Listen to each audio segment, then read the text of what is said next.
সৈয়দপুর বাংলাদেশের রংপুর বিভাগের নীলফামারী জেলার একটি শহর। প্রশাসনিকভাবে এটি বাংলাদেশের রংপুর বিভাগের তৃতীয় বৃহত্তম শহর। এটি সৈয়দপুর উপজেলার সদর দপ্তর ও জেলার প্রধান বাণিজ্যিক শহর। ভৌগোলিকভাবে এটি বাংলাদেশের উত্তরবঙ্গে খড়খড়িয়া নদীর পূর্ব তীরে সমতল এলাকাতে অবস্থিত।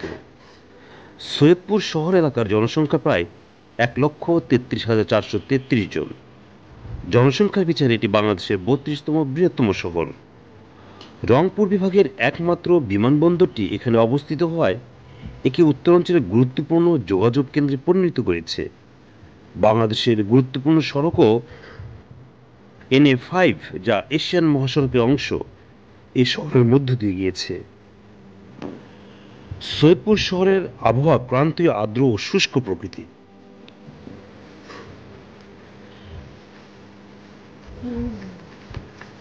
দেখছেন সৈয়দপুরের ঐতিহাসিক চিনি মসজিদ।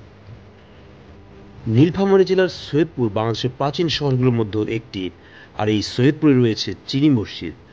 1863 সালে এই মসজিদটি নির্মিত হয়। আপনারা ভিডিওতে সে মসজিদ দেখছেন।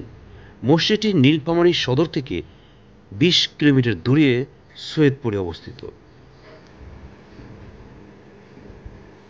এই শহরের প্রাচীন সৌন্দর্যের স্থাপত্য নিদর্শন হচ্ছে সৈয়দপুরের চিনি মসজিদ, যা অনেকের কাছে চীনা মসজিদ নামে বেশি পরিচিত।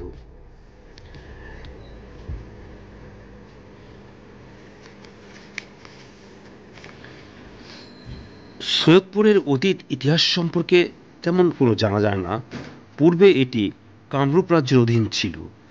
আলাউদ্দিন সৈয়দ হোসেন শাহ কামরূপ অভিযানের সময় সৈয়দপুরের নিকট কেলাবাড়ির হাটে একটি দুর্গ নির্মাণ করে সেখান থেকে কামরূপ অভিযান পরিচালনা করে।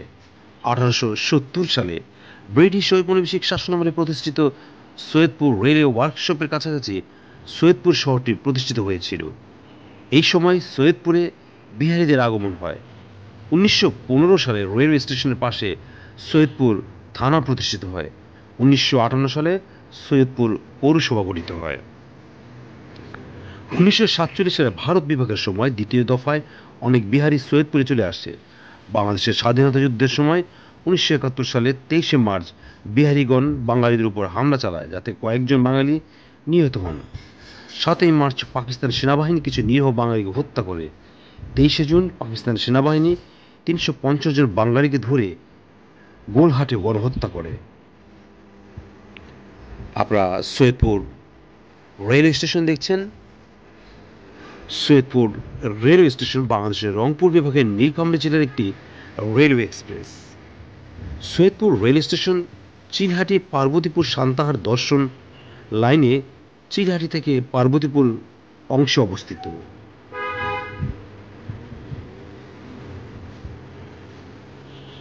আপনারা সৈয়দপুরের সে বিখ্যাত রেল স্টেশনটি দেখছেন। এখানে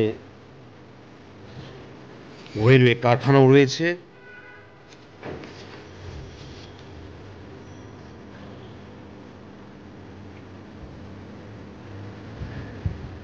সৈয়দপুর অনেকের কাছে রেলের শহর হিসেবে পরিচিতি লাভ করেছে। 1870 সালে প্রায় 110 একর জমির উপর নির্মিত এই রেলওয়ে কারখানায় নাট বল্টু থেকে শুরু করে রেলওয়ের ব্রডগেজ ও মিটার গেজ লাইনের বগি মেরামত সহ সব ধরনের কাজ করা হয়।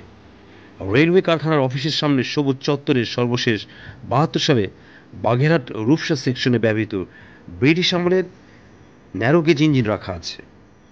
1901 সালে ইংল্যান্ডের ভলকান কোম্পানি কর্তৃক তৈরি ইঞ্জিন ব্যতীত আরও কয়েকটি ইঞ্জিন সৈয়দপুর রেলওয়ে কারখানার লোকো ট্রান্সপোর্ট মিউজিয়ামে প্রদর্শনের জন্য রাখা আছে। বিভিন্ন প্রতিষ্ঠান হতে সৈয়দপুর রেলওয়ে কারখানায় শিক্ষা সফর বাস্তব জ্ঞান অর্জনের জন্য প্রচুর শিক্ষার্থীদের আগমন ঘটে। আপনারা ভিডিওতে সৈয়দপুর রেলওয়ে স্টেশন দেখছেন।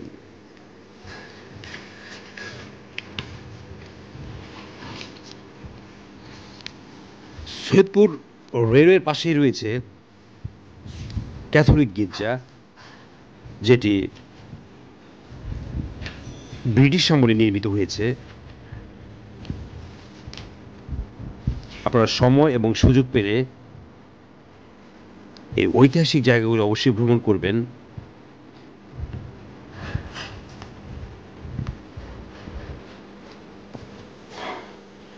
1886 সালে সৈয়দপুর রেলওয়েতে কর্মরত অ্যাংলো ইন্ডিয়ান ক্যাথলিক ও প্রোটেস্ট্যান্ট খ্রিস্টানদের জন্য এই গির্জাটি নির্মাণ করা হয়। অতীতে সৈয়দপুর ব্যবসা ও বাণিজ্যের কেন্দ্রস্থল ছিল। ব্রিটিশ শাসনামলে আসাম বেঙ্গল রেলওয়ে স্থাপিত হলে সৈয়দপুরের গুরুত্ব অনেক বেড়ে যায়। রেলওয়ে স্টেশনের ঠিক উত্তর পাশেই একটি ছোট লোকোশেড স্থাপন করা হয় এবং লোকোশেডকে ঘিরে প্রায় 110 একর জায়গা জুড়ে রেলওয়ে কারখানা গড়ে তোলে। রেলওয়ে কারখানার বাঙালি ও বিহারিদের পাশাপাশি রোমান ক্যাথলিক ও প্রোটেস্ট্যান্ট সম্প্রদায়ের ব্রিটিশ ও অ্যাংলো ইন্ডিয়ান কাজ করত। কর্মরত খ্রিস্টানদের উপাসনার জন্য ব্রিটিশ সরকার সাহেব পাড়ায়